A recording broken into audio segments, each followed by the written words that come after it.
C'est à peu près combien de maisons qui sont tombées cette nuit-là? Cette nuit-là, je vois, c'est beaucoup. Dans la même nuit? Oui, c'est la même nuit. Et c'était juste la... Tu vois la maison là-bas, là. 2 chambres là-bas tombées, un brick cuit là-bas, là, même, c'est la même jour là. Avec, tu vois, là où il y a le tôle comme ça. Ce champ-là, ouais. C'est les maisons qui sont tombées en même jour là, oui. En même jour là, avec ça là, tout ça là. C'est la même jour. D'accord. Ça là, ils sont construits en ciment là, tous, mais il n'y a pas photo. C'est pour cela que ça a tombé la même fois. D'accord. Oui, ce jour, je suis là à la maison, mais au moment que j'ai vu le vent là, je suis sorti en ville un peu. Et j'ai vu le vent commencer à drainer là, je suis revenu vite à la maison. Dès que je me suis revenu là, la pluie, ça m'a trouvé en route. C'est dégagé. Je suis sorti. Donc vous vous en êtes tiré de très peu, quoi. Oui. C'est-à-dire que vous l'avez bien échappé parce que ça aurait pu mal se tourner aussi. C'est ça. Il y a des blessés, qu'est-ce qui s'est... Oui, il y a les blessés. Quel est le bilan de... Il y a des blessés, il y a mes enfants qui sont blessés, quoi. Qu'est-ce qu'ils ont eu? Un là, son pied ici là, c'est enlevé. Celle qui est fille là, même, ici même, c'est enlevé aussi. Donc la cheville? Oui, j'ai appelé, il y a un de mes parents là, lui-même il dresse le pied là. C'est lui qui est venu leur... Quel type de matériaux vous avez utilisé pour faire ces constructions? Avant là, je voulais faire la maison en bout. Mais je vis en bout là, ça ne peut pas m'intéresser. Donc en poteau-poteau là? Oui, c'est ça que j'ai dit, je vais payer un peu de briques là pour construire. Je cherchais un peu de briques, je me suis construit. C'est là-dedans, l'année passée. La maison là, le premier vent là, va venir tomber la maison là. Je me suis obligé de faire autre. Maintenant c'est le deuxième pas déjà. D'accord. L'année dernière c'était une maison entièrement en terre? Oui, non, c'est pas en terre. C'est avec le brick cuit là aussi. C'était la brique cuite? D'accord. J'ai fait 1 an avec même. Vous avez lié les briques avec de la terre? Oui. C'est ça. Donc c'est de la brique cuite liée avec de la terre? Avec la terre. D'accord. C'est ça que ça a fait tomber. Je me suis fait autre encore, ça a tombé encore. Quand j'ai acheté ce terrain, je suis venu en mois de septembre. J'étais rentré dans l'eau pour venir acheter ce terrain-là. C'est dans l'eau même. Au moment où je suis reparti à Brazza, l'ingénieur est venu construire la maison. J'ai acheté le terrain en 2012. Et puis la construction commence en 2013. La maison a été terminée en 2015. Un ingénieur qui a construit la maison. D'accord. Je suis architecte.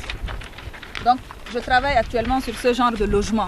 C'est-à-dire sur les logements à bas coût pour la population. Parce qu'on estime que c'est la plus grande marge de la population qui vit dans des logements précaires. Donc l'idée c'était de développer des types de logements comme ça, traditionnels, mais améliorés. C'est-à-dire trouver, aujourd'hui avec les nouvelles technologies, on peut arriver à trouver un type de crépissage, toujours naturel, mais qui soit plus durable. On arrive à faire logement avec le terrain et tout, par exemple à 10 millions. Mais c'est-à-dire que ça va être dans une zone où il y aura par exemple des espaces verts pour les enfants, des espaces pour jouer.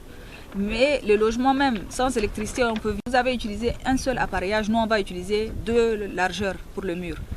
Les murs épais, c'est-à-dire qu'ils résistent mieux au soleil. Donc tu vas vivre même à l'intérieur sans électricité.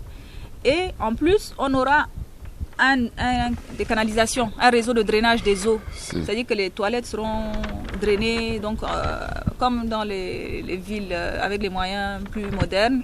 On va faire des canalisations toujours en briques cuites, mais au moins des canalisations qui seront raccordées. Tous les blocs, là, vous allez voir 15-20 maisons, on va faire un traitement collectif des eaux.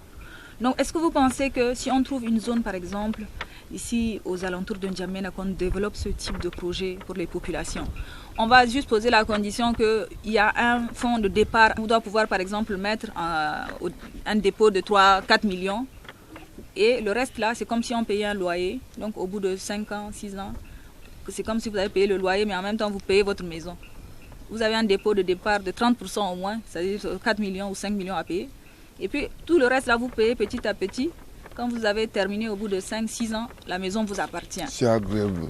C'est agréable, hein? Oui. Ah, merci beaucoup. Est-ce que vous pensez que ça pourrait vous convenir, vous, par exemple, de vivre dans un logement pareil? Pourquoi pas? Ça me convient 5 sur 5 d'ailleurs.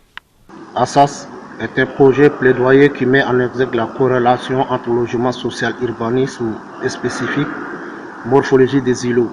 le climat, les espaces verts et l'assainissement. C'est une stratégie globale d'amélioration du cadre de vie des populations urbaines défavorisées qui traite de la problématique du logement social non comme une entité isolée, mais plutôt comme un maillon d'un écosystème complexe dont l'interdépendance lui confère son caractère durable.